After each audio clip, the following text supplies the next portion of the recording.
بسم اللہ الرحمن الرحیم۔ السلام علیکم معزز ناظرین، آپ دیکھ رہے ہیں SRMPD نیوز چینل۔ میں ہوں آپ کا میزبان شوکت ملک۔ تو آپ سے درخواست ہے کہ نیوز بلٹن شروع کرنے سے پہلے آپ ہمارے چینل کو سبسکرائب کریں، لائک کریں اور بیل پر دبا دیں تاکہ میری آنے والی تمام ویڈیوز آپ تک پہنچتی رہیں۔ چلتے ہیں نیوز بلٹن کی طرف۔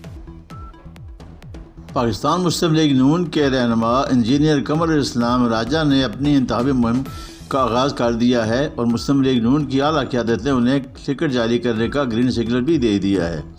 حلقہ NA53 اور PP10 سے الیکشن لڑیں گے۔ ان خیرات کا اظہار مسلم لیگ نون شعبہ خواتین PP10 کی جنرل سیکرٹری نازیہ الیاس کیانی نے کیا ہے۔ انہوں نے کہا کہ انجینئر قمر اسلام راجہ نے گزشتہ روز جٹھا اتحال میں بہت بڑے جلسے میں الیکشن مہم شروع کرنے کا اعلان کیا ہے اور کہا ہے کہ الیکشن مہم کو یونین کونسل جٹھا اتحال کے نام کرتا ہوں۔ نازیہ کیانی نے کہا کہ انشاءاللہ انجینئر قمر اسلام راجہ کی قیادت میں عام آدمی کو طاقتور بنائیں گے۔ مسلم لیگ نون NA53 اور PP10 میں بھاری حیثیت سے کامیاب ہوگی۔ اقتدار میں آ کر صحت اور تعلیم کے شعبے پر خصوصی توجہ دی جائے گی۔ ماضی میں جان بوجھ کر حلقہ کے عوام کو صحت اور تعلیم کی سہولتوں سے محروم رکھا گیا۔ انجینئر قمر اسلام راجہ کی قیادت میں عام آدمی کی محرومی کا ازالہ کیا جائے گا۔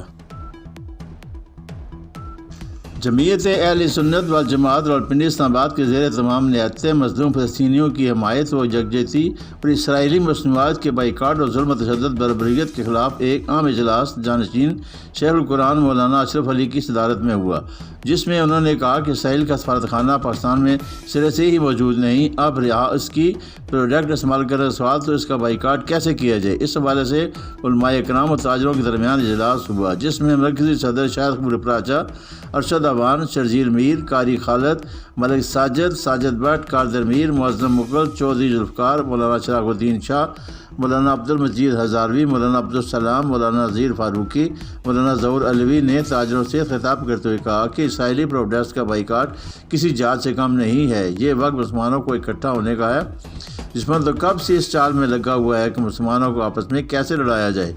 اس اجلاس کے دوران یہ بھی کہا گیا کہ اسرائیل کا بائیکاٹ کرنا ایک جہاد کی طرح ہر مسلمان پر فرض ہو چکا ہے اور کہ اسرائیلی اشیاء کا مکمل بائیکاٹ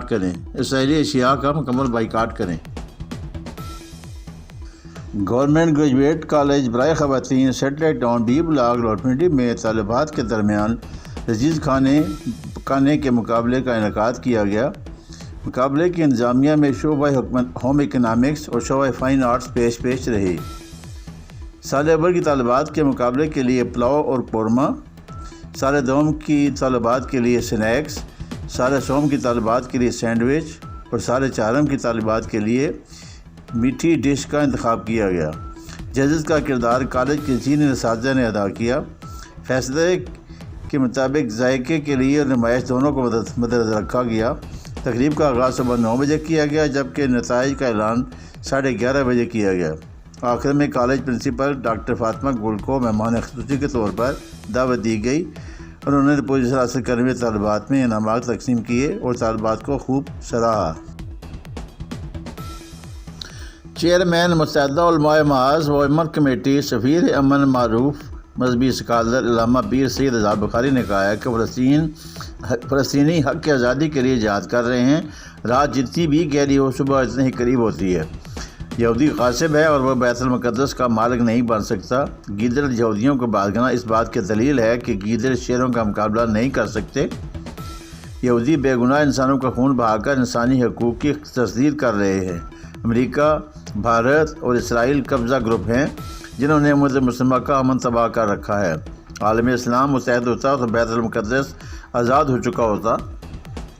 ان خیالات کا اظہار انہوں نے امن کمیٹی کے ماہانہ اجلاس میں خطاب کرتے ہوئے کیا۔ اظہار بخاری نے کہا کہ عالم اسلام کی بے حسی قابل افسوس ہے۔ حماس مجاہدین نے اپنی مدد آپ کے تحت یہودیوں کو لوہے کے چنے چبوا رکھے ہیں۔ فلسطینی بچیاں آج صلاح الدین ایوبی کو تلاش کر رہی ہیں، جس نے اکیلے ہی بیت المقدس کو آزاد کرا لیا تھا۔ اسرائیل امت مسلمہ کے بول برات سے ہی ختم ہو جائے گا۔ عالمی دہشت گردی کے دعوے دار آج یہودیوں کی جارحیت پر خاموشی نہیں بلکہ ہم لمبی تان کے سو رہے ہیں۔ ذلت و رسوائی اسرائیل کا مقدر ہوگی۔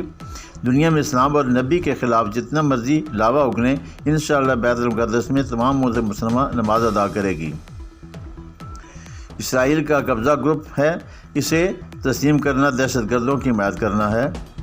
اسرائیل تسلیم کرنا تو بہت دور کی بات ہے، اس بارے میں کوئی سوچنے کی بھی جرات نہ کرے۔ اجلاس میں حافظ محمد اقبال رضوی، قاری خالد محمود، علامہ کوثر عباس قمی، قاری ذیشان، شوکت جعفری، بابر اصغر، ناصر عباس زیدی، طاہر تاج بھٹی، ملک اعجاز سائیں، یاسر اقبال رضوی اور قاضی شکور قادری بھی شریک ہوئے۔ الخدمت فاؤنڈیشن پاکستان کے اقامتی ادارے برائے آرفنز آغوش کالج مری کی خصوصی بجٹ ریویو کمیٹی کا اجلاس میں ہوا، جس میں air vice marshal retired Khuda Dad Khan, member board of governor اور چیئرمین تعلیمی committee, air marshal retired Farooq Habib, vice president Alkhidmat foundation Pakistan اور chairman Alkhidmat orphan care forum, air marshal retired Arshad Malik, national director Aghosh homes اور اسکول انتظامیہ کے ارکان نے شرکت کی۔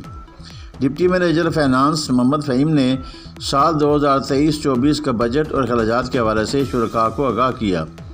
شرکاء اجلاس نے بجٹ پر اطمینان کا اظہار کیا اور اخراجات میں حتی الامکان کفایت شعاری اور بچت کرنے کی ضرورت پر زور دیا۔ واضح ہے کہ آغوش کالج مری بین الاقوامی سطح کی تعلیمی اقامتی ادارہ ہے، جہاں یتیم بچوں کو رہائش، تعلیم و تربیت، خوراک اور دیگر سہولتیں مفت میسر ہیں۔ یاد رہے کہ آغوش کالج مری ایکسپریس پر اسلام آباد سے 35 کلومیٹر کی فاصلے پر واقع ہے۔